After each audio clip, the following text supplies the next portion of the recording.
Bueno, buenas tardes a todos.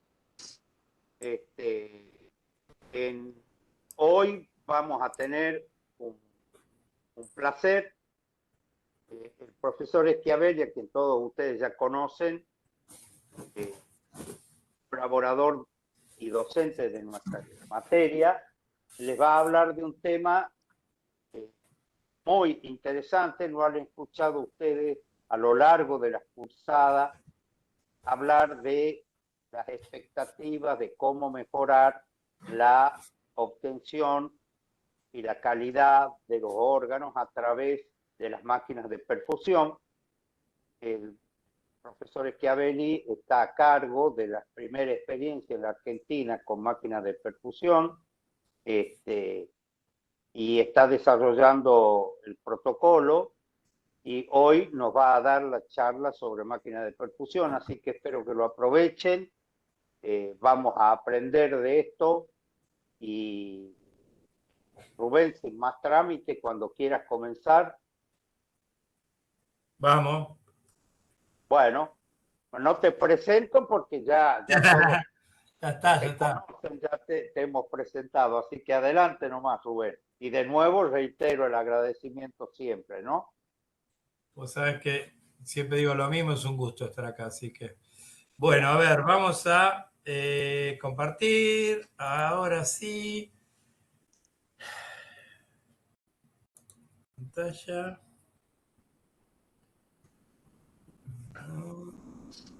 Acá está el WhatsApp y el correo. Ventana y acá está.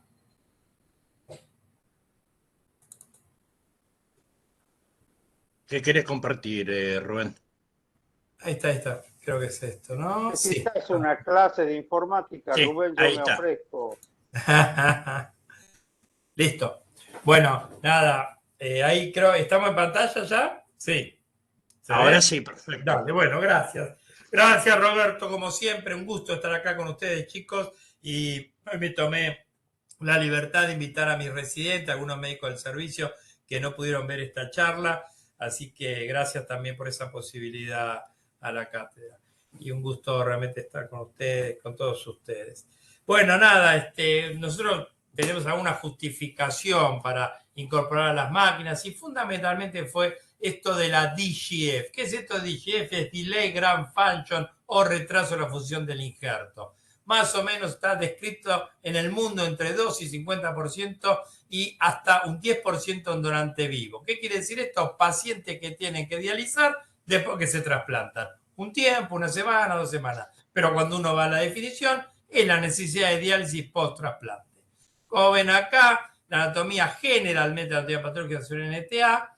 Vamos a hablar de la fisiopatología después y las causas que están de más o menos responsables hacemos a lo relacionado al donante fundamentalmente, que son los donantes expandidos, parada cardíaca, los que les aumentan la creatina durante el periodo del mantenimiento y algunos donantes con enfermedades. Muy poco y cada vez menos relacionado a los receptores. Esto tiene consecuencias, porque si yo tengo que trasplantar un paciente y lo tengo que dejar dializando después que se trasplantó, se va a tener que dar más tiempo en el hospital, va a tener complicaciones relacionadas a la diálisis, esto va a aumentar los costos y se vio también que aumenta las infecciones y se vio también que aumenta el rechazo. Y lo más interesante es que se vio menor sobrevida del injerto. Hasta el 2007 no había datos en la Argentina y nosotros decíamos entre los médicos, che, creemos que hay mucha DGF, pero nosotros hicimos varios trabajos y el primero que hicimos fue en el año 2006, que fue hasta el 2007, que se presentó en Santa Fe, donde ya mostramos que el estudio multicéntrico de 650 pacientes, la DGF ascendía al 63%. Publicamos después de trabajo en el servicio donde tenemos un dato más alto, 75%, y lo que nosotros ya vimos en ese trabajo fue que había menor sobrevida al injerto entre los pacientes que habían tenido DGF contra los que no habían tenido. Fíjense, 170 pacientes, de los cuales tenían DGF un porcentaje de 75%, o sea, 129. Este trabajo que llevamos a Copenhague en el europeo de trasplantes, un trabajo colaborativo con el INCUCAI, demostramos también que la DGF, que ahí estaba en el orden del 50%, teníamos una peor seguridad del injerto y del paciente. Y este último trabajo que hicimos, que presentamos en el Congreso del año pasado, el Congreso Internacional, donde nos pasó exactamente lo mismo. sentido de DGF y peor seguridad de injerto y de paciente. Evidentemente tenemos un problema. Este problema no lo tenemos nosotros, sino que lo tiene toda la comunidad trasplantología. Por lo tanto, en Miami, el Jackson Memorial, el Hospital de la Universidad de Miami, decía hacer este workshop en el Congreso, donde nos invita a participar porque realmente el problema era importante para todos los países y nos invita a nosotros a hablar de la perspectiva argentina. Claramente hay varias situaciones y hay varias cosas que uno puede mejorar, pero nosotros podíamos contar que teníamos información de donante receptor en un periodo corto, o sea que ese podía no ser un problema. Había más tiempo si el paciente estaba muy lejos, pero bueno, había algún tipo de problema ahí, no tanto. Habíamos hecho acciones porque cada vez hay mejor funcionamiento de los mantenimientos con los fellowships que ha hecho el INCUCAI, y también hay una estrategia importante que ya la estamos viviendo, que es bajar la isquemia fría, sobre todo en la incorporación del crossmatch virtual, y una prioridad en el transporte aéreo de pacientes que viven lejos por Aerolíneas Argentinas.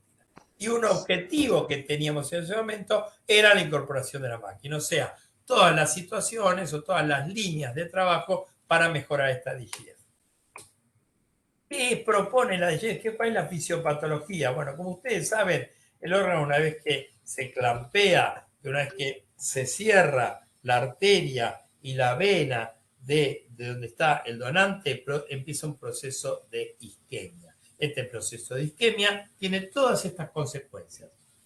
Fundamentalmente, depresión del ATP, donde hay un aumento de hiposantina y eso lleva a un aumento de ácido láctico, eso lleva a injuria tisular, pero además también hay una alteración del metabolismo oxidativo, donde genera reacciones reactantes de oxígeno, de especie de oxígeno. Hay un incremento del óxido nítrico que hace exactamente lo mismo. Hay un incremento porque no hay oxígeno de electrólisis anaerobia, entonces hay lisosomas que se van rompiendo, liberan las enzimas y eso hace injuria del tejido. Hay inhibición de esta ATP porque se agota, porque ya no hay oxígeno, entonces esto pierde este balance que podemos tener en los electrolitos. Incrementa también la proteasa y esto rompe el tejido, y hay una disminución de genes protectores, lo que también lleva a la injuria tisular.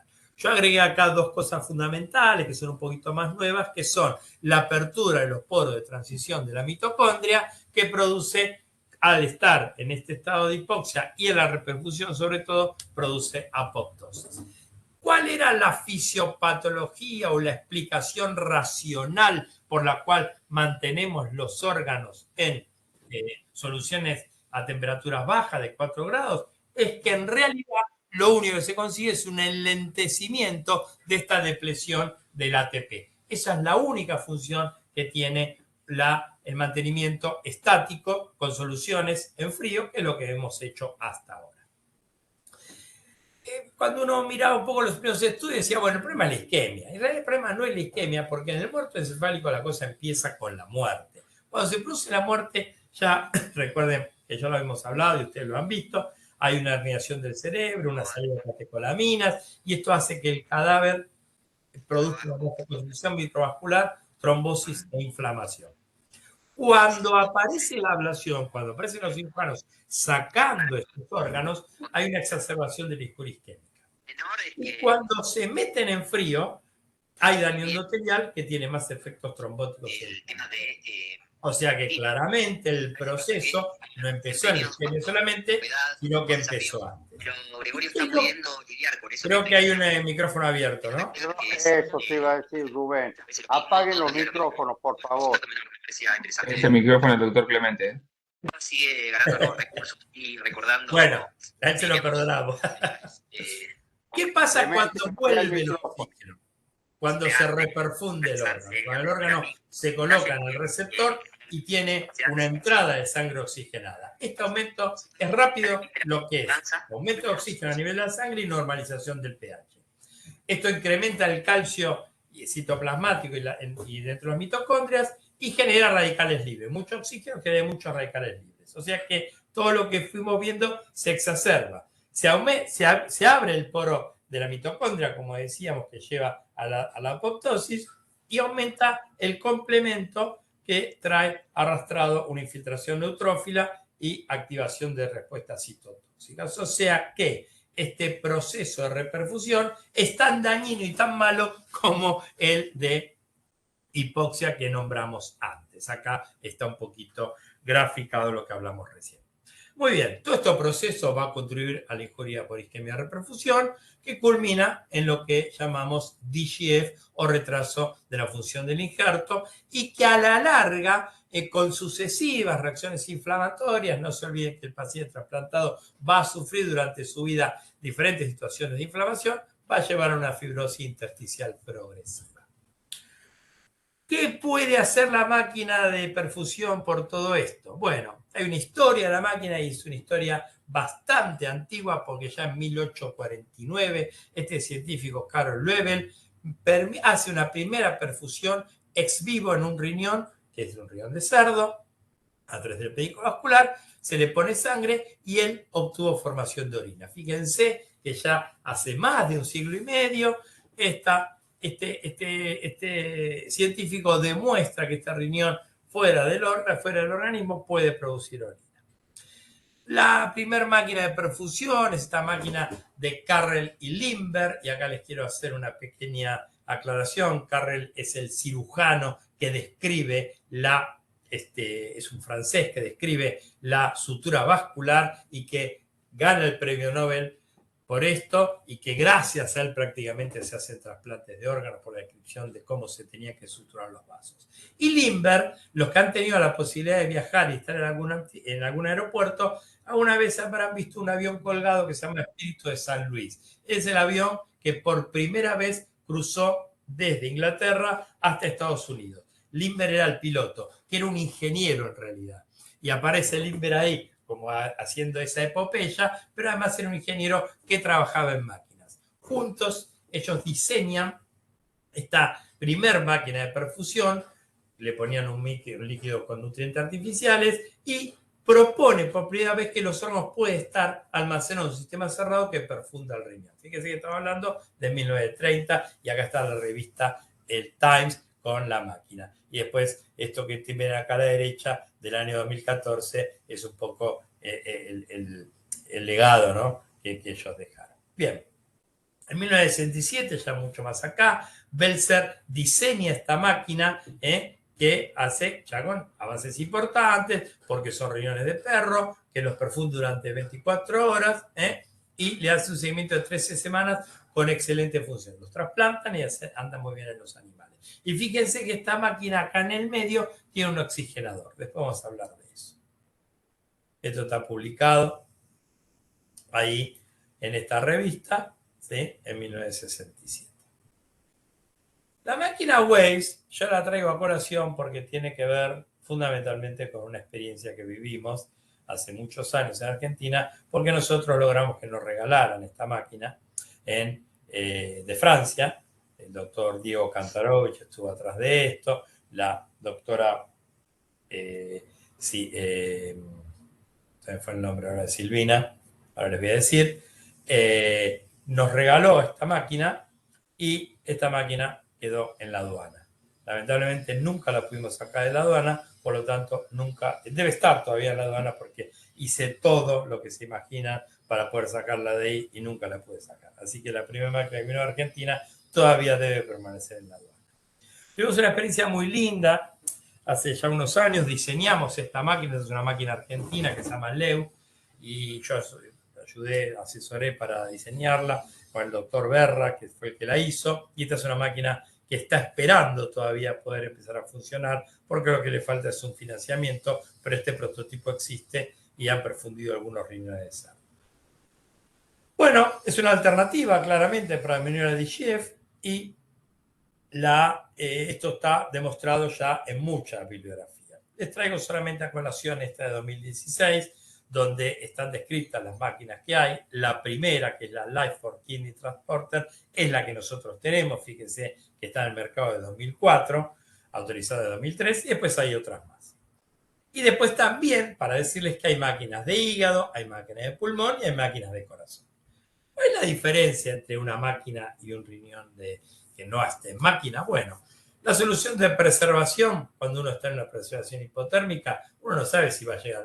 Uno la carga el riñón poniéndole en un goteo con la solución de preservación a través de la arteria hasta que el líquido sale claro por la vena. Ahora, no garantizamos que esté perfundido o que llegue a todo el órgano. En el caso de la máquina, como lo que está conectado a la arteria es una máquina que está bombeando una solución de perfusión, claramente mejoramos, garantizamos todo eso, limpiamos de trompo, lavamos sustancias tóxicas, o sea que claramente hay una situación mucho mejor, por lo menos de lavado.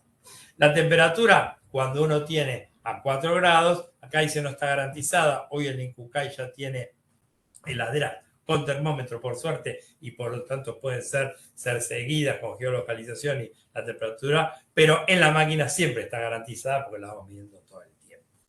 La presión, claramente no sabemos a qué presión se le puso eso, pues es un goteo que se le colocó en caída libre en la solución de preservación al riñón y quedó en la solución estática. En la máquina la podemos setear la presión. Los cambios macroscópicos no son detectables, solamente podemos ver que el riñón se aclara un poco, pero en realidad lo que se aclara es el líquido, pero sí en la máquina lo podemos ver bien eso. El aspecto del efluente no lo vemos porque en la perfusión estática lo que ponemos ahí se acabó, en la máquina lo estamos viendo todo el tiempo. Y claramente la vasoconstricción puede ser modificada por los parámetros que después vamos a hablar de la máquina. Se puede administrar fármacos inclusive, se puede biopsiar en la máquina según sea necesario y se puede evaluar la resistencia y el flujo en forma dinámica. Los recursos, por supuesto, hay que tener un personal entrenado. ¿Qué es lo que se produjo acá en el año 2019? Bueno, vieron que los riñones seguidos a 3 años, perfundidos contra no perfundidos, tenían mejor sobrevida. O sea que claramente esto mejora la DGF porque los pacientes tienen mucho menos necesidad de diálisis por trasplante, pero a largo plazo mejora la sobrevida, que era lo que nos esperaba esto cuando hablamos de la DGF. ¿Qué es lo que hace la máquina? Bueno, es simple. Después del lavado inicial de esta perfusión que seguimos haciendo en quirófano, el riñón lo ponemos adentro de la máquina. Con un flujo controlado, pulsátil o continuo, no importa, nosotros tenemos un flujo pulsátil, y con una solución que está alrededor de los 4 grados. En tiempo real va viendo la viabilidad, se le puede agregar drogas, se le puede agregar oxígeno. Nuestra máquina, claro, no tiene oxigenador, y permite una perfusión completa, como dijimos antes. ¿Por qué un flujo pulsátil mejoraría la función del órgano y la DGF? Bueno, se ha visto que este flujo continuo lo que produce es una expresión de genes tipo Kruppel-like factor 2, que son los que juegan un rol crítico en protección de endotelio por inhibición de la respuesta inflamatoria, producción de vasodilatación por óxido nítrico derivado de endotelio y expresión de genes antitrombogénicos. Esto sería la explicación de por qué una solución que está pasando a través de una máquina mejora la sobrevida del órgano y mejora la DGF. Esta es la máquina que les presento, ahora sí, la LifePort, y recuerden lo que estamos viendo acá, que es el circuito de perfusión y la cubierta de la bomba, que es la parte estéril y descartable de la bomba. El resto es todo, es siempre lo mismo. Vamos a ver un poquito más en detalle, y esta parte, que en cada set, que cada riñón que se utiliza, hay que utilizar un set nuevo, es la cubierta de la bomba donde está la administración de fluidos, donde están los detectores de burbuja y donde está esta bomba de infusión, que es una bomba peristáltica. Esta bomba que mueve los rodillos, aprieta esta pista, igual que los equipos de diálisis, y hace que el líquido se perfunda a través del riñón.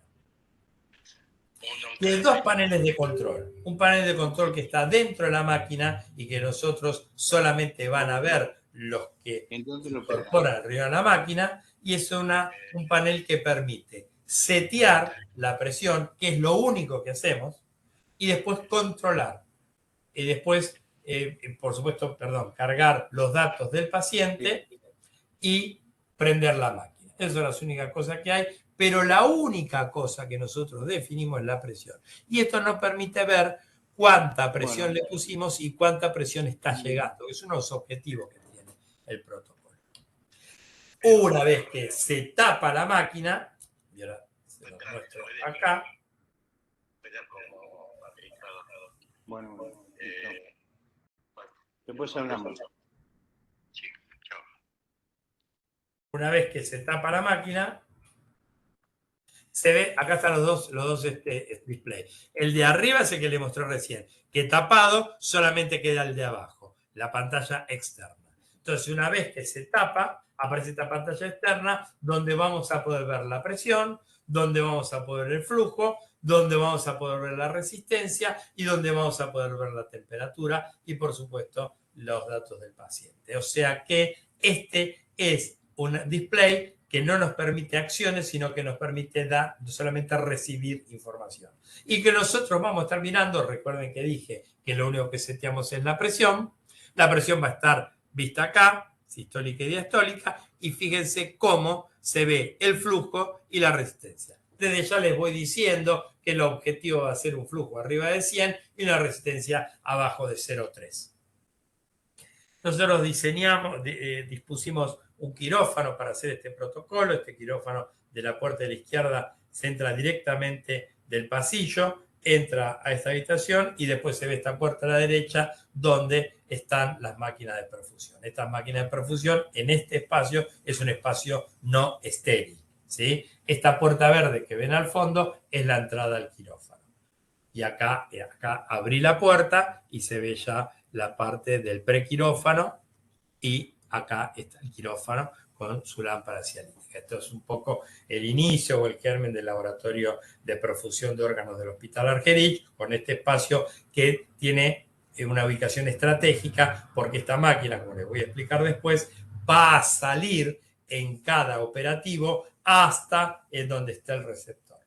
Para resumir en este momento, decimos que los riñones van a llegar de los lugares donde se ablacionan en la caja habitual, que hoy se recibe cualquier centro de trasplante, van a venir al hospital, se van a conectar a la máquina y una vez adjudicados, la máquina va a salir con el riñón adentro, tiene una batería, por lo tanto puede seguir funcionando, hasta el quirófano del hospital, de la institución que adjudicó ese riñón y que va a realizar el implante.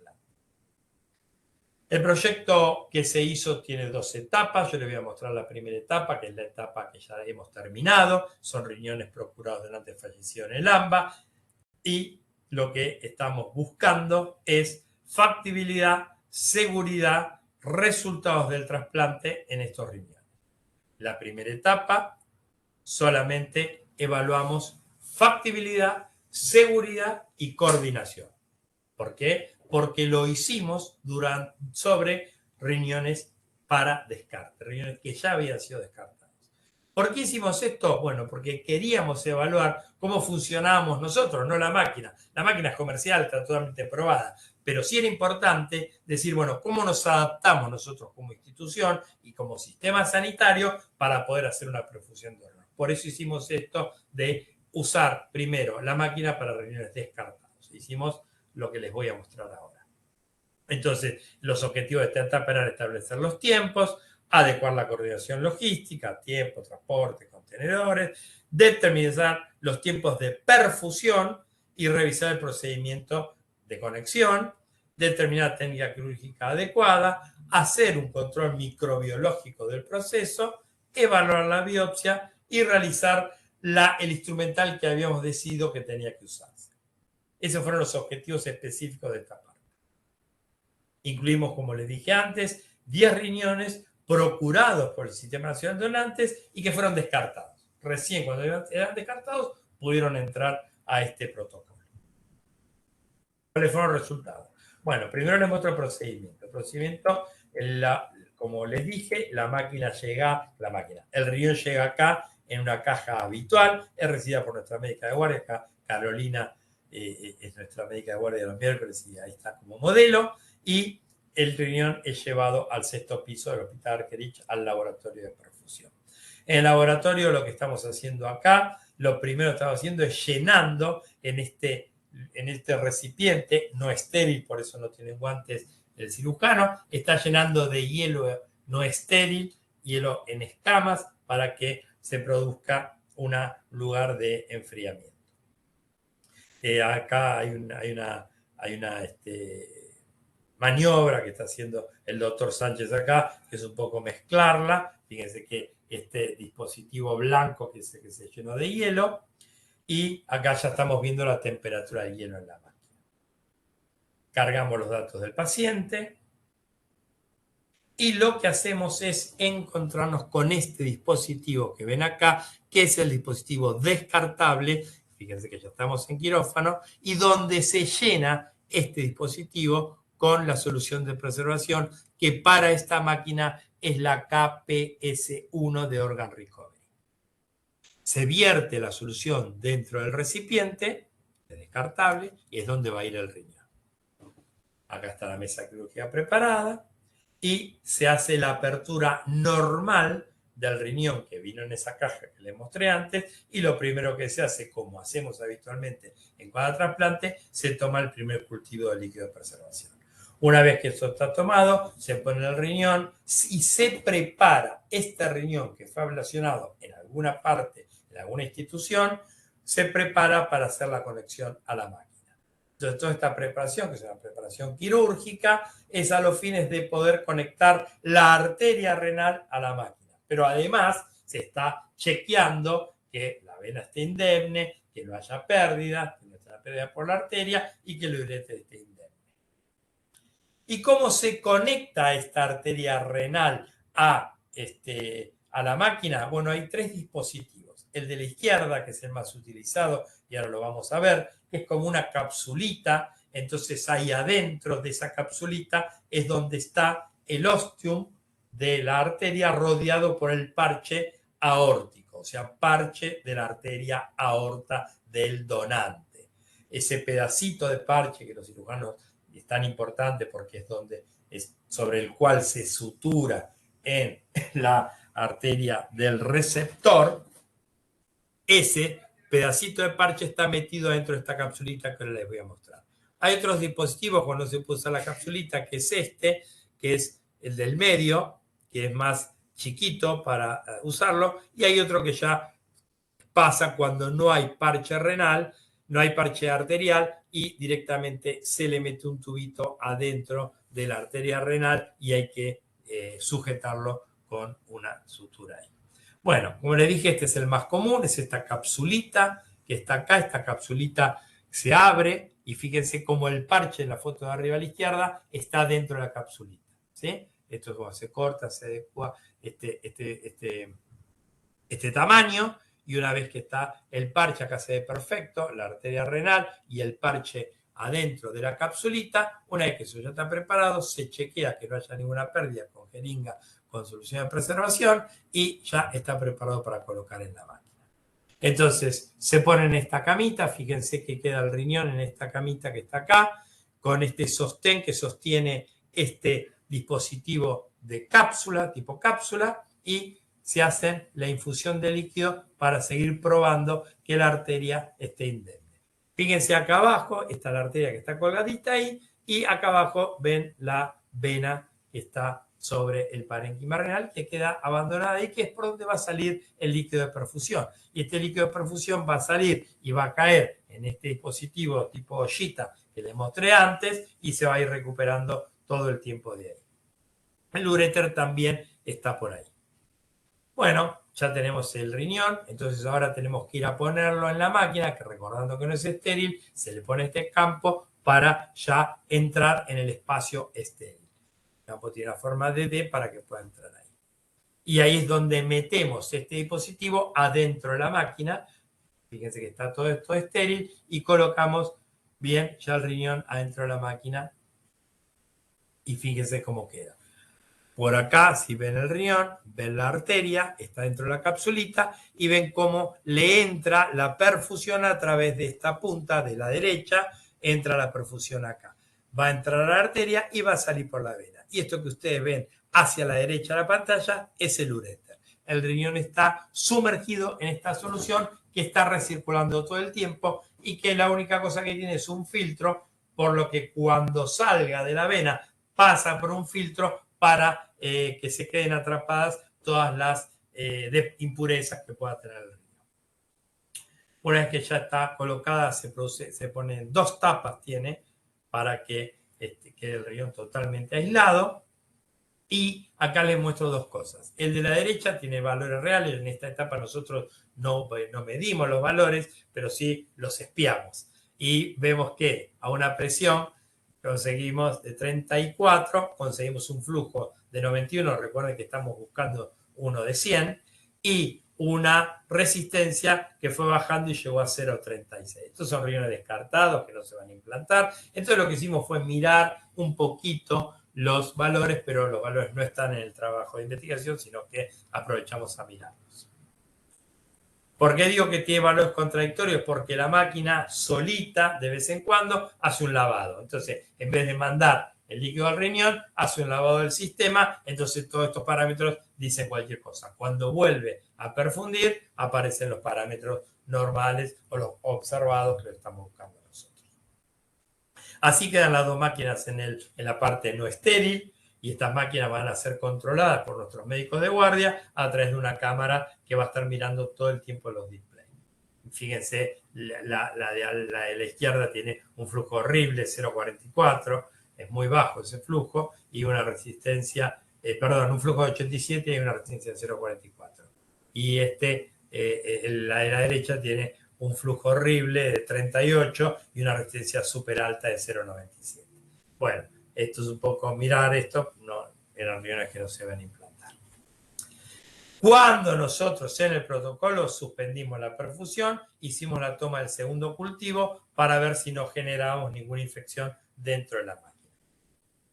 Bueno, medimos algunas cosas. De los tiempos, pudimos medir todos los tiempos que fueron medibles, que fueron el traslado del Incucay hasta el Arqueis, que fueron de 60 minutos, entre 45 y 75, el tiempo de subida a quirófano, el tiempo de cirugía de banco y el tiempo de perfusión, que estuvo entre 50 y 150 minutos.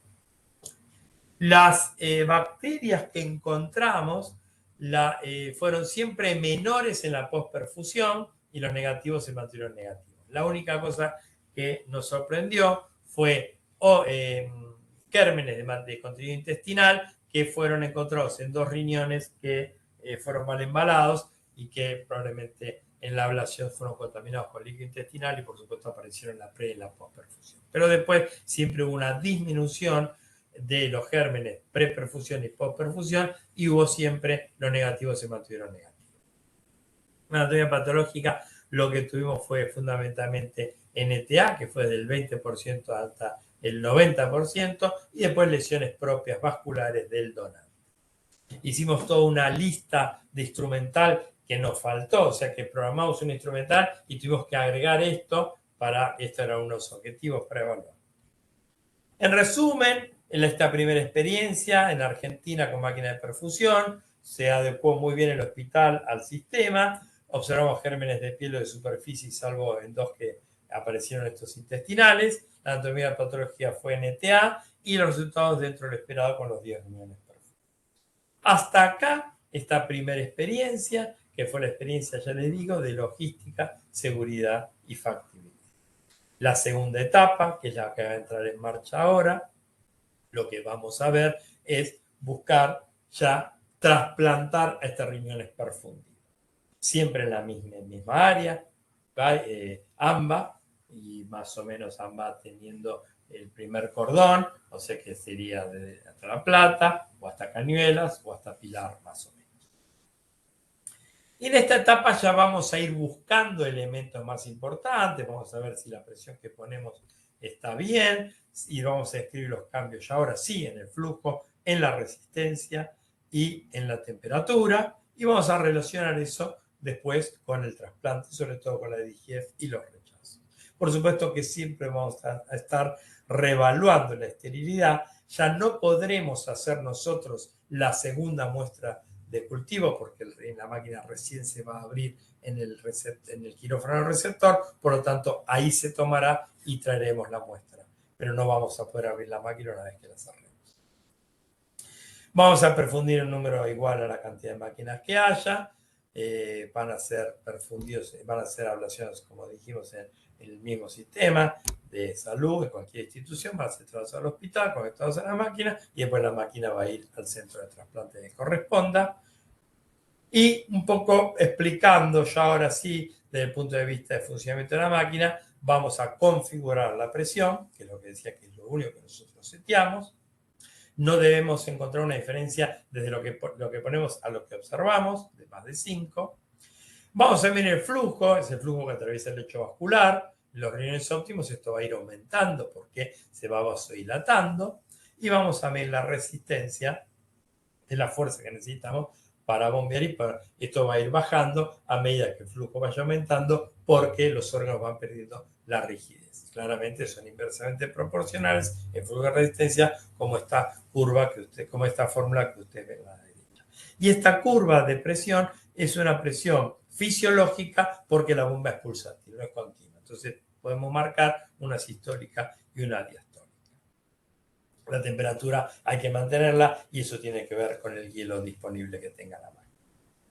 Bueno, vamos a considerar un riñón que está satisfactoriamente perfundido si alcanza al menos 100 de flujo y menos de 0,30 de resistencia. Y la temperatura siempre por debajo de 8.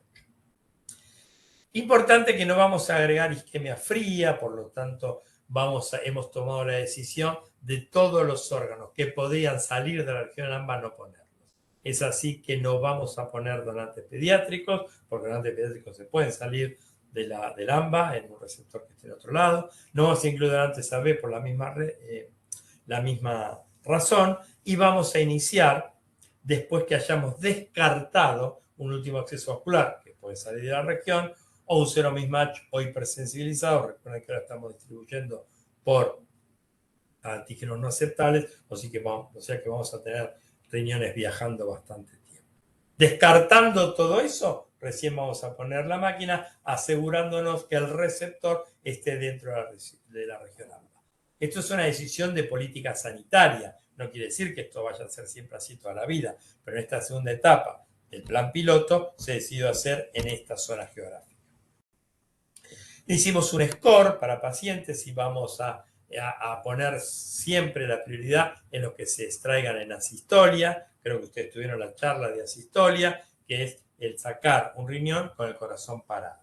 Entonces, ese es el primer riñón que va a tener prioridad para entrar y después van a tener prioridad los riñones de donante expandido, que también ustedes lo han visto, mayores de 60, tema de creatinina, muerte por ACV y hipertensión. Y después también vamos a poner en la máquina los que tengan insuficiencia renal aguda según clasificación de Aki. Como dijimos antes, estamos buscando llevar el flujo y la presión, el flujo y la resistencia, como les dije. Entonces, sí, vamos a empezar con 3 horas de 30 milímetros de presión y si el flujo no aumenta más de 100, subimos a 35 y si no subimos a 40 y si no subimos a 45. Después de 45 ya no va a haber aumentos de presión y ahí vamos a decidir en consenso con los equipos si estos riñones se implantan o no. Uno, con la experiencia del mundo, podría decir estos riñones no se implantan, pero nosotros, como hoy estamos implantando riñones que no sabemos lo que les pasa, la decisión fue consensuar con el equipo de trasplante. Mira, esto es lo que le pasó al riñón en la máquina, decían si lo ponen o no lo ponen. Estamos definiendo estos tiempos y los tiempos los tenemos que dividir en 3. Uno de conservación estática, que es el riñón en la heladerita. Uno de perfusión en máquina, que es el riñón en la máquina. Y el otro es cuando lo sacamos de la máquina. Y los dividimos en tiempo de muerte, los donantes de muerte encefálica, los más comunes, y los donantes en parada cardíaca o asistolia. Entonces ya definimos los tiempos van a ser hasta 12 horas de conservación estática, con una excepcionalidad de 18, y esto fundamentalmente está dado por situaciones de logística, de que de repente no llega un receptor. Esto no nos va a pasar en esta primera etapa, pero ya queda escrito. Vamos a preferir reuniones entre 6 y 12 horas, más cerca de 6 que de 12, y la excepción, como está escrito en la literatura, va a ser 35 horas, de nuevo, para un receptor que no aparezca, y vamos a tratar de hacer tiempos post-perfusión cortos, de 2 horas o de 1 hora en asistolia. ¿Cómo van a hacer esto? Bueno, acá los rojos ya los probamos, 1 hora, los otros ya están probados. Y los verdes que están a la izquierda, está puesto el peor escenario, serían 6 horas, si uno tarda mucho en hacer el HLA se perdió, hay que hacerlo de vaso, bueno, hasta 6 horas le pusimos, y 3 horas de traslado como un tiempo súper largo. Estamos en la peor escenario. 6 más 3 son 9, 10 horas si le agregamos el traslado, y después más o menos 1 hora más lo tendríamos hecho ya conectado a la máquina. Y en el caso de la parada cardíaca es mucho más corto, porque recuerden que nosotros en nuestro sistema recién ablacionamos con el HLA ya realizado y con el receptor adjudicado. Por lo tanto, toda esta pérdida de tiempo que podríamos tener en búsqueda de receptores esperando el HLA, ya no la tenemos. Por lo tanto, los tiempos van a ser estas 3 horas de traslado, les digo, peor escenario, y estas horas en rojo que ya están medidas. Por lo tanto, ahí tenemos menos de 12 y menos de 5. Y esto tiene una explicación de la literatura que después les voy a explicar. En cuanto a la máquina, los dos se van a perfundir entre 6 a 12 horas, y esto está desagregado de esta manera. Cuando se conecta a la máquina de 4 a 6 horas, el traslado de la máquina a quirófano del centro va a llevar 1 a 2 horas, y la anestesia y cirugía receptor va a llevar 30 minutos, por lo tanto estamos en un tiempo hasta la desconexión que está por debajo de las 12 horas. Y esto es igual para donante hemorroencefálica como donante en parada cardíaca. Y en el tiempo ya desconectado, el desagregado está puesto en ya preparación del eje aortoilíaco primero, que puede llevar 20 a 40 minutos y que se va a sumar a este tiempo, que es la anatomía de anestesia, que es la cirugía de receptor, perdón acá, y el cultivo líquido, son 2 minutos, la biopsia, si alguien quiere hacer biopsia bajo protocolo de investigación, 10 minutos, y 10 minutos de cirugía de banco y 30 a 60 minutos de clampeo, por lo tanto estamos en menos de 2 horas. Y tratando de achicar un poquito los mismos tiempos en el implante de receptores de donantes en muerte cardíaca o asistolia. Menos de 2 horas, menos de 1 hora.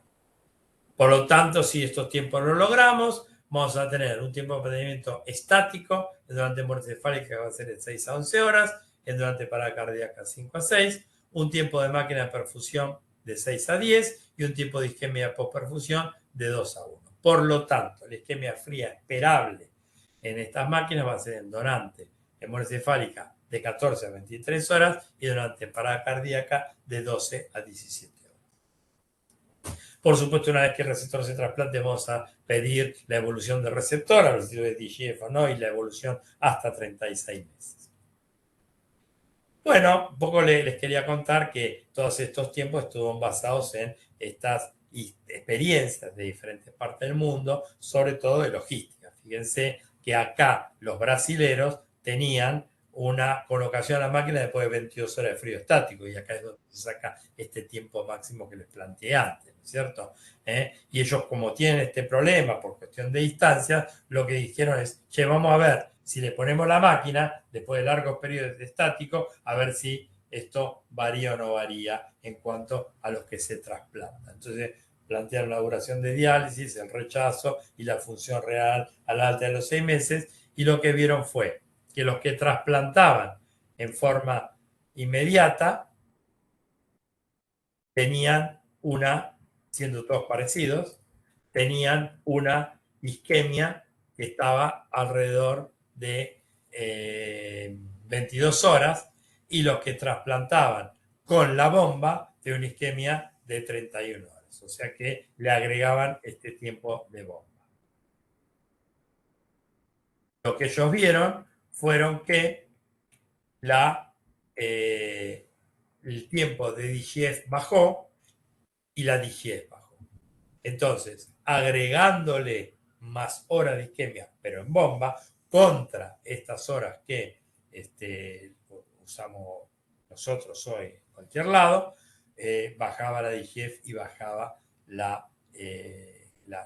el tiempo de DGF, la cantidad de DGF y la estadía en el hospital.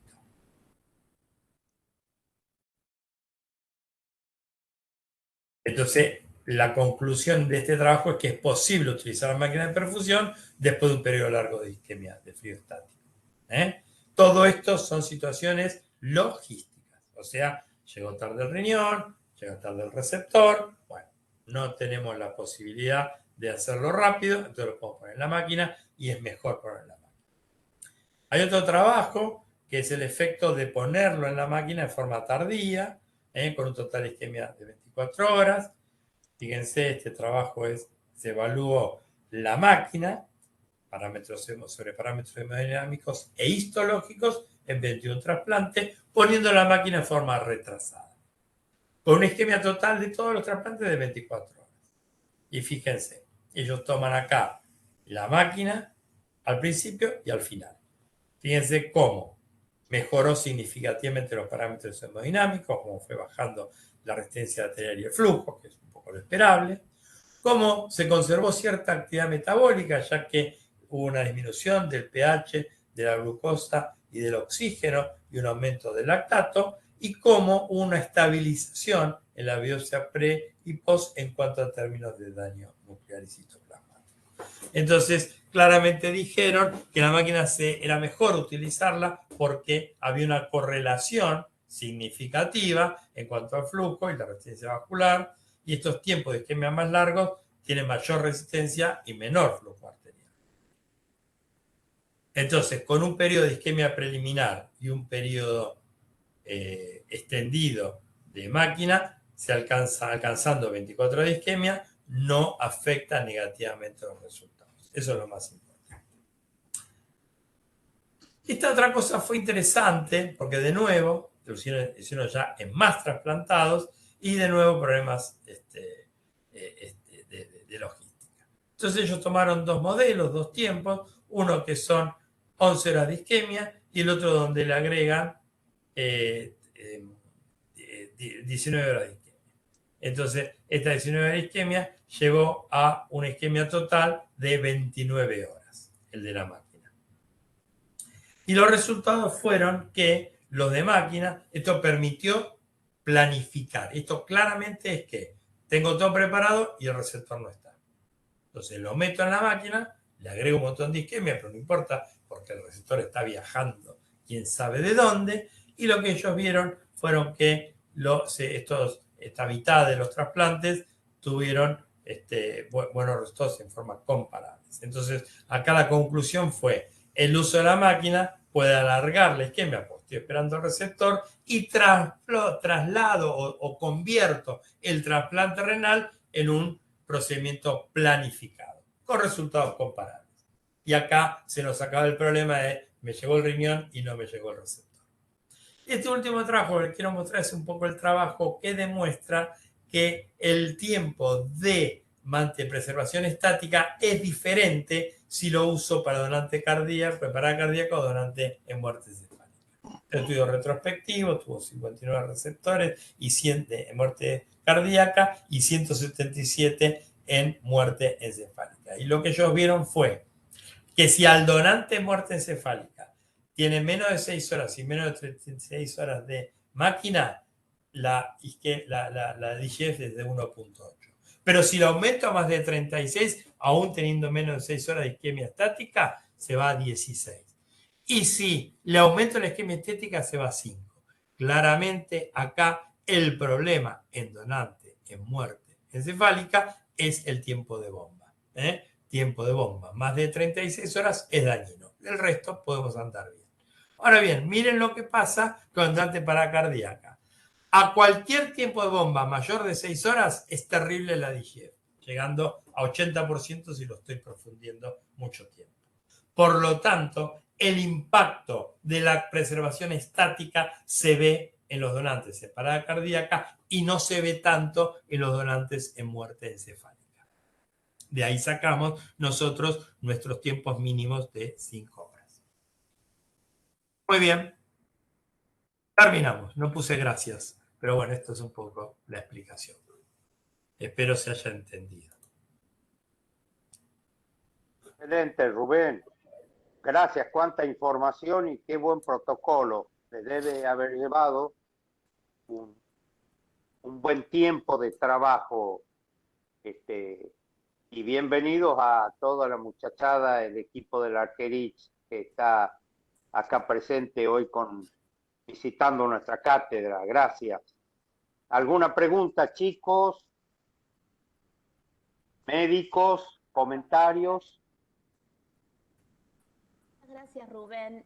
Yo tengo más una pregunta. La última información que diste me quedó, me faltó el dato, no lo alcancé a escuchar. Cuando hablabas de la diferencia en la tolerancia en la máquina o en el tiempo de isquemia, como que si el donante es en asistolia lo resiste menos. ¿Eso es por el tiempo de esa isquemia caliente que sufre el órgano? Esa parte que venía apuntando unas cuantas cosas y eso me quedó. Fue lo Sí, último. sí, es eso, sí. Cuando vos tenés, evidentemente, esta lesión de isquemia caliente que sufre, que por suerte en nuestros donantes, como bien sabemos, el isquemia caliente, hoy estamos en los donantes que están sacando de nuestros cirujanos en la Argentina, de donde la asistolia está alrededor de 7, 8, 9 minutos. Muy poca. Está como Italia, sí. La parada obligatoria de 5 más Sí. la ablación súper rápida que hace. Pero evidentemente eso produce lesión. Entonces, este aumento de estática les ve más DGF. Por eso, la recomendación de este trabajo, porque cuando vos hablas con los que escribieron el trabajo, dicen, ponerle más tiempo no pasa nada. Pero nosotros nos ceñimos a los resultados que ellos hicieron. Es un número interesante. Tienen 60 trasplantes hechos así y 170 de control. Pero sí, la razón es esa. La lesión por la isquemia, a pesar de que es una isquemia corta, ¿no? Claro, no. Excelente, excelente webinar, me encantó. Muchas gracias. Rubén, para los chicos, Sí. entonces queda claro que no solo permite el uso de la bomba, en algunos casos, y por el tema de las distancias, y etcétera, etcétera, etcétera, tolerar un poquito mejor la isquemia, sino también mejora la calidad del órgano, ¿verdad? Exactamente. Acá tiene como lo describiste muy bien, porque vos tenés situaciones logísticas y nosotros vivimos estas situaciones logísticas todo el tiempo. Entonces, uno, bueno, puede adaptarse a esta realidad que los pacientes lleguen un poquito más tarde, pero toda la fisiopatología de la cual hablamos antes está hablando de una mejora en la calidad del órgano. Y esta mejora está dada fundamentalmente perfusión total, limpieza total de trombos, acceso de toda el líquido de producción a toda la circulación y esto que yo decía del estímulo de genes protectores, ¿no? Que es un poco la parte más interesante. Así es. Quiero aprovechar para saludar a Mauricio, que creo que anda por ahí, y a Vitulio, que andan por ahí. Bienvenidos y un gusto tenerlos con nosotros. Sí, Clemente. Bueno, en principio, felicitaciones, Rubén, no solamente por la presentación, sino por la iniciativa que tuviste al constituirte vos con todo el equipo en ser los pioneros en Latinoamérica de incorporar, no de Latinoamérica, Argentina. Argentina, de incorporar las máquinas de perfusión. Te adelantaste, Roberto, a mi saludo a Mauricio, al doctor Mauricio Patín y al doctor Vitulio y al resto del equipo. Muchísimas gracias por participar.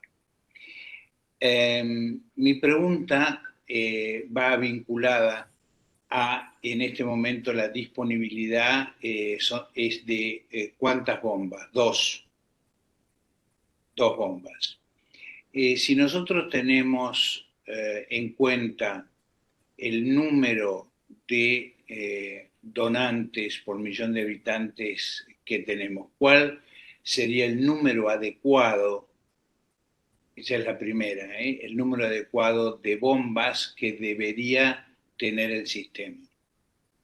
Bueno, es una buena pregunta porque en realidad uno tendría que mirar la situación desde desde el número de receptores que tenemos hoy, de donantes que tenemos hoy. Y nosotros tenemos hoy, creo que debemos estar en 1000 trasplantes, no sé si llegamos a 1000 trasplantes de nuevo, y de 1000 trasplantes más de la mitad son expandidos. Yo creo que Argentina, yo no sé con quién hablaba, creo que con Daniel Di Tulio. Sí, estábamos caminando por la calle, hablaba con Dani y decía que nosotros tenemos unos donantes medio ideales comparados con el mundo, ¿no? El mundo pone regiones mucho más extremos que los nuestros. Nosotros tenemos unos donantes que tenemos una tasa de edad baja, no llega a los 50 años y nada, la isquemia zona alta de 24 horas, la isquemia 23, 22 horas, siempre hablando en promedio. Pero si uno mira los expandidos, temo que sí que son la mitad. Si la mitad son expandidos y uno tiene que dirigirlo a esa población, yo creo que tendría que estar hablando de 500 trasplantes. Yo creo, haciendo un número muy grande, tener una máquina al menos una máquina por cada organismo, por cada provincia, y en algunas provincias tener más, como la provincia de Buenos Aires o capital con 2 o 3, me imagino que andaríamos bien. Ese sería mi cálculo a grosso modo, en tanto y en cuanto a los donantes que tenemos. Por supuesto que en crecimiento daría más. Y lo planteo no desde la DGF, pues si yo te quiero DGF y ponerle al 63% de los pacientes, no. Lo planteo de una realidad más concreta, que es, vamos a hacerlo sobre los donantes que lo merecen y que son los que están más probados y que son los expandidos. No sé si estás de acuerdo con ese número, pero más o menos es lo que yo calculo. Para decir que es aproximadamente unas 50 bombas. Sí, un poquito menos, tal vez. Tal vez, bueno, pensando en las jurisdicciones que procuran más en cuanto a número, no por millón de habitantes, podrían arreglarse con una sola. La otra pregunta es, una vez cumplida esta etapa y dado los beneficios de la perfusión normotérmica, ¿no es cierto?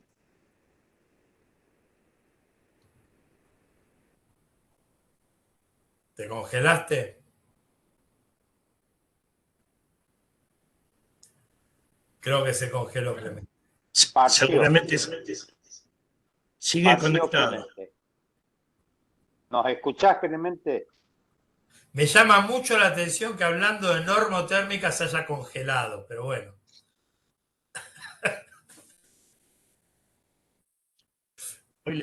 Hoy le pasó lo mismo, se había desconectado, pero seguía presente. Bueno, mientras tanto, a ver, chicos, Hola, alguna pregunta. Perdón, no podía prender el micrófono. Ahí salgo de la reunión. ¿Algún comentario, alguna pregunta, chicos? Sí, yo tenía una pregunta. Bien. Tal vez un poco lo dijo. Marco. Hola. Bien.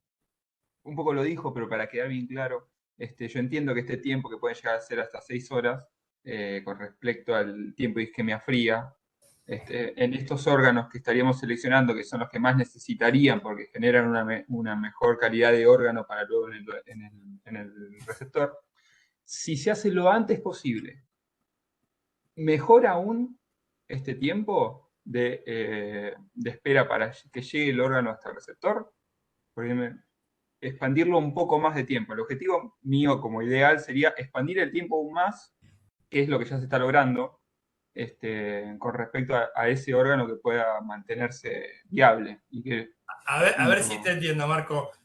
Yo planteo, en la sistolia, por la experiencia de la gente de Miami, nosotros planteamos hacer una isquemia, una estática corta. que es factible en Argentina. Es factible porque, como te dije antes, los órganos están ablacionados para un receptor.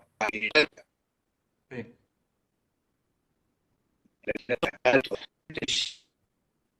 Ahí, Hola, Rubén. sí, ahí se escucha. Bueno, entonces, en ese tiempo uno lo puede manejar. ¿Sí? Ese tiempo lo puedes manejar. Ahora, creo entenderte. En máquina, yo lo puedo poner esperando un receptor que igual está adjudicado y por ahí el receptor no aparece o tuvo algún problema o hay que dializarlo. Yo lo puedo mantener más tiempo en máquina. Hasta 30 horas, 35 si se quiere. ¿Se entiende eso? Es un poco la idea. Sí, sí, sí. Nosotros es bajar la estática. Creo que ahí el desafío es bajar la estática. Y nosotros tenemos un sistema sanitario, por todos estos dibujitos que les hice, que permite bajar la estática. Porque la forma de distribuir los riñones en la sistolia está hecha con receptor adjudicado. Siempre puede pasar algo, siempre puede salir algo mal. Pero más o menos, el otro día creo que a nosotros nos pasó. Que había un receptor, creo que a Daniel le pasó un operativo. Había un receptor adjudicado, yo estaba tranquilo y de repente se activó todo de nuevo porque a ese receptor le pasó algo. Pero bueno, eso puede pasar. Recordemos que nuestros pacientes son muy vulnerables a cualquier cosa, ¿no? Entonces uno tiene que estar preparado para eso. Pero en líneas generales, lo que estamos diciendo, en la estática achiquémosla en la bomba, en los pacientes en la sistolia y achiquémosla también, pero podemos ser un poquito más extensivos en los donantes en muerte encefálica. Bien, ¿Se entendió? perfecto. Sí, sí, eso se entendió perfecto. Después mi otra consulta, que más por curiosidad que Vale. otra cosa, Sí. si existe la posibilidad de, en un futuro que se tenga más disponibilidad de máquinas y demás, poder llevar la máquina al lugar donde está el paciente, por ejemplo, con muerte encefálica, que no hay que sacarlo ya, y comenzar ahí la extracción del órgano y enseguida ponerlo en la máquina y disminuir Sí. aún más el tiempo. Mira, si uno te Y decir no tiene sé una cosa. cuánta diferencia hay con respecto a Claro. eso. No, lo que las se experiencias generalmente de Estados Unidos son lugares centralizados donde se llaman los riñones a profundir. Donde yo estuve haciendo esto, que fue en Miami, es un lugar, yo copié todo, ¿no? De allá, es un lugar más o menos parecido donde hay muchas más máquinas y los riñones llegan ahí y se conectan. Es un quirófano chiquitito y el cirujano poniendo riñones dentro de la máquina. Llevar una máquina, lo ideal sería que cada institución tuviera una máquina. Bueno, ahí es otra situación. Pero no hay problema en centralizar un lugar, y lo hace Cleveland, lo hace Miami, en centralizar un lugar de máquinas. Exactamente. Ahí Santiago Rubio levantó la mano. Adelante. Hola, ¿me escuchan? Sí. ¿Qué tal? ¿Cómo les va? ¿Todo bien? Bien, Los bien. saludo desde Canadá. Yo soy cirujano, estuve en el cruce hasta hace muy poquito tiempo. Me vine a Canadá a hacer un fellow en trasplante renal. Estoy en la Universidad de Dalhousie y uno de los motivos por los cuales me vine era un poco esto, que tenemos máquinas de perfusión en el hospital. Y acá el sistema es muy interesante porque nosotros trasplantamos pacientes regionales. Tenemos las 4 provincias atlánticas del este de Canadá, entonces nuestros donantes vienen a una sola institución, que es el hospital donde estoy yo, y tenemos la posibilidad de llevar las máquinas de perfusión hacia la cirugía de ablación. Entonces lo que yo hago es, apenas saco el riñón, ya directamente conecto el órgano a la máquina, y como las distancias son muy cortas también, la cirugía ya está programada, a pesar de que sea donante de corazón parado o a muerte encefálica, y la isquemia, lo que me sorprendió es que la isquemia fría es menos de 6 horas. Realmente fantástico cómo tienen todo aceitado ahí, y obviamente, a diferencia de Argentina, es que el cross-match ya está realizado con sangre periférica del donante, entonces eso permite también acortar muchísimo los tiempos de isquemia. Bueno, acá nosotros tenemos, no sé si te fuiste junto antes de la incorporación del CORMAS virtual. Nosotros incorporamos el CORMAS virtual hace 15 días más o menos. Esto nos va a bajar los tiempos, nos va a hacer viajar más a los donantes, a los receptores, perdón. Pero bueno, la isquemia creo que va a bajar. Y la otra cosa importante a decir es que nosotros también podemos hacer cross-match con donantes con sangre periférica y HLA con sangre periférica y los cromas con la sangre de banco, con el banco. Me parece que es toda una cuestión de organización y nada más. Coincido plenamente, yo hasta hace poquito que estuve en el cruce, el principal problema que teníamos con la isquemia fría era que largaban los cross-match ya con 12 horas, porque Sí, esperaban el vaso, que Cucaiba, esto, la máquina, y la verdad que siempre era mínimo 20. Yo hice un trabajo que salió publicado hace poquito en la revista y el tiempo de isquemia fría medio era de 21 horas en donante sí. cadavérico. Entonces, No, hay cuestiones que se pueden trabajar sin duda. La máquina de perfusión me parece que es una herramienta fundamental y fantástica para poder disminuir todo el DGF y la injuria que sufre el órgano al momento del clampeo, ¿no? Ujú.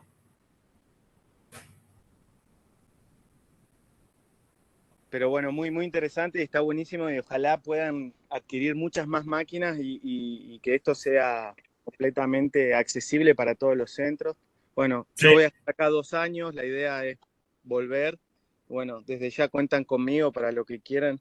La idea es después en algún momento tratar de hacer algo en conjunto y transmitir un poco la experiencia que estoy haciendo acá. Hace 2 meses que estoy y ya hicimos 20 trasplantes, así que estoy como... Buenísimo. Sí. Sí. Así que bueno, nada, ¿Tú felicitaciones. decís que trasladan al donante, trasladan al muerto?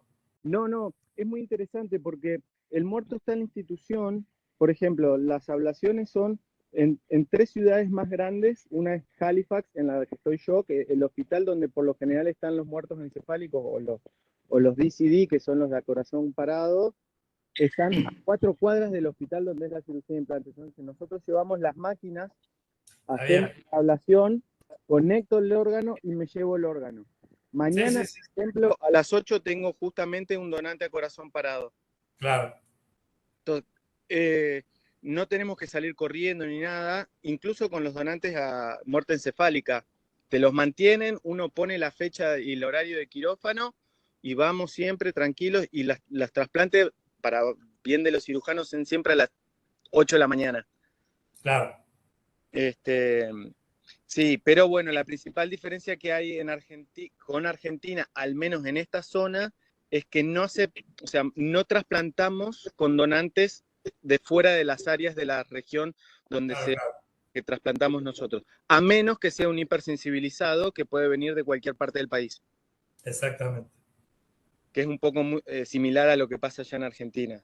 Que ahí sí también hay que correr el cross-match cuando te llega la muestra de vaso. Claro. A diferencia pero en líneas generales me sorprendió que la isquemia fría es de 6 horas. Sí. Más. Es fantástico. Y hoy hablaba con Daniela, por ejemplo, y me preguntaba cómo estaba y le contaba que todos los pacientes salen orinando. Es increíble. Claro. Poco IGF. De los 20 que vi, uno solo dializó. Porque le cepillé la arteria polar superior y se quedó con un de riñón menos en un receptor bastante grande. Y bueno, ese paciente anduvo peor que el resto, pero después todos salen orinando de quirófano, ponemos todos los riñones en bomba o la mayoría, y bueno, obviamente ahí están los resultados. El día 7 se van de alta. Bárbaro. Santiago, te agradezco tu participación desde Canadá y tus aportes. Te felicito, hijo, que vaya todo bien allá y esperamos a tu regreso que sumes una valiosísima experiencia para toda la gente nuestra. Muchas gracias por tu participación. Por favor, un placer haber compartido con ustedes.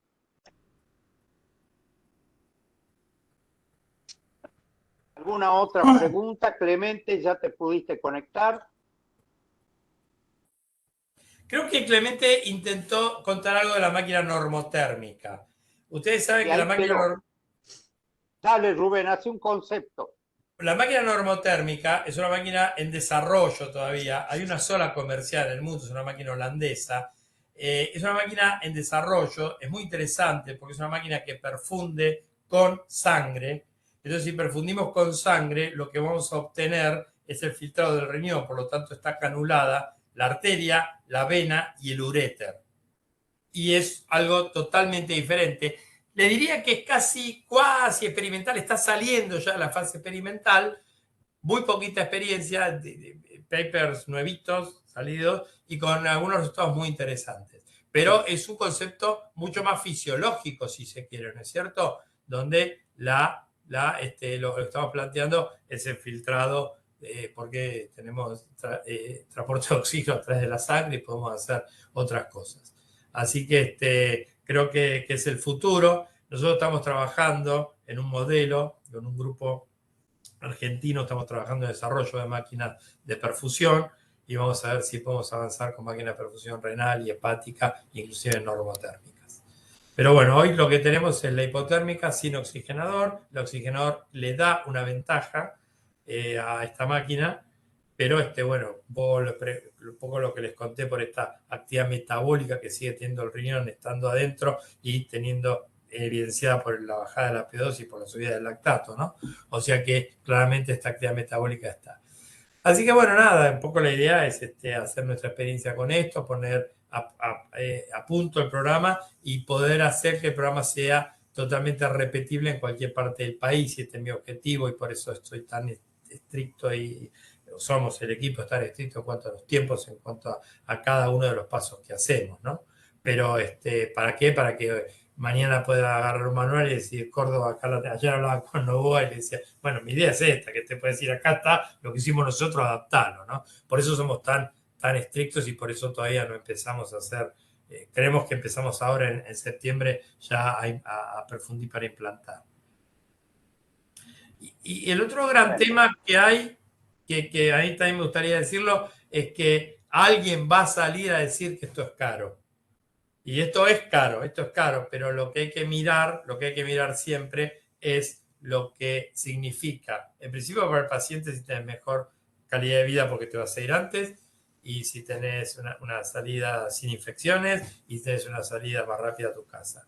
Pero después, cuando vos la mirás en costos, si vos tenés menos internación, menos diálisis y menos infección, nosotros lo probamos eso en trabajo de DGF sí, DGF no, realmente los costos bajan mucho. Por lo tanto, tenemos que tener en cuenta que los pacientes trasplantados tienen una posibilidad de una mejor sobrevida. Y esto no hay con qué darle. Cuando vos comparás un trasplantado con un paciente que está dializando, es mejor sobrevida. Entonces ahí aparece la segunda cosa. Esta máquina ya está financiada con la diálisis que se está pagando por este paciente, que no se va a pagar dentro de un año. Tal vez el primer año podamos discutirla, pero dentro de un año el costo de trasplante va a ser así y el costo de diálisis va a seguir siendo alto. Por lo tanto, me parece que ese tiene que ser el concepto, porque van a salir a decir que esto es caro. Y esto es caro, seguro, es caro hoy. Seguro, Rubén, pero coincido plenamente. Ahí volvió Clemente. Sí, yo le pido disculpas, pero donde me encuentro tengo una pésima internet, así que algunas de las preguntas que te hice y se cortó, te las vuelvo a repetir, algo ya has contestado, te las vuelvo a repetir en privado, en un ratito. Dale. Te agradecemos muchísimo, fue utilísima esta presentación y nos abre un camino que espero que tenga continuidad. Esperemos que sí. En beneficio de los pacientes. Totalmente. Bueno, reitero entonces el agradecimiento como siempre, Rubén. Me encantó ver, aunque sea el nombrecito de Mauro por ahí, de Di Tulio. Ahí mandó saludos para ustedes en el chat. Bueno, Sí, está saludando. No sé si me escuchás, Roberto. te escucho. Esto del ciberespacio es un dolor de nuca, pero bueno, un abrazo grande. Felicitaciones a todos los que se pudieron conectar. Y quiero decir una cosa, que este proyecto se lo cargó en la espalda Rubén. Y es mucho, te diría que el mérito de Rubén es grande, porque no muchos teníamos confianza en que esto se podía desarrollar. Pero bueno, lo pudo hacer gracias al apoyo de muchos y bueno, creo que es un gran paso, para la trasplantología en la República Argentina. Yo creo que los lugares que hay mucha procuración o que están interesados deberían tener las máquinas. No sé si todos. Yo los elegiría, pero bueno, esa es una apreciación personal mía. Un abrazo para todos y bueno, muchísimas gracias. Gracias, Mauro, querido. Y ahí lo veo a Daniel, así que también te mando un abrazo, Dani. Un abrazo muy grande, doctor, y para Clemente también, ¿sí? Muchas Bueno, gracias. y a Gracias, todos los Daniel. muchachos del equipo. Felicitaciones, de Rubén, la muy buena tu charla, como siempre. Gracias, Dani. No, una cosa que quiero decir, que aprovecho por lo que dijo Mauro, esto sería imposible sin cirugía del arquericho, ¿no es cierto? Y Mauro me ayudó mucho al principio, pero la gente del quirófano y la gente del hospital entendió que esto era una cosa importante. Y el jefe de quirófano, que por supuesto no hace trasplante, es un tipo que está metido en eso. Realmente el hospital entendió que esto se podía hacer y nada, y lo que queremos hacer es un laboratorio de máquinas de perfusión, nada más. Así de simple y así de humilde. Estupendo, estupendo. Sos un cabezón, así que lo vas a conseguir. Totalmente. Bueno, así que bueno, Clemente, si te parece, damos por finalizado por la hora Sí. la charla de hoy. Sí, Un abrazo a todos. Muchísimas gracias a todos. Y nos estamos viendo. Saludos. Hasta luego. Buen fin de Un semana. abrazo. Hasta luego. Chao, hasta luego.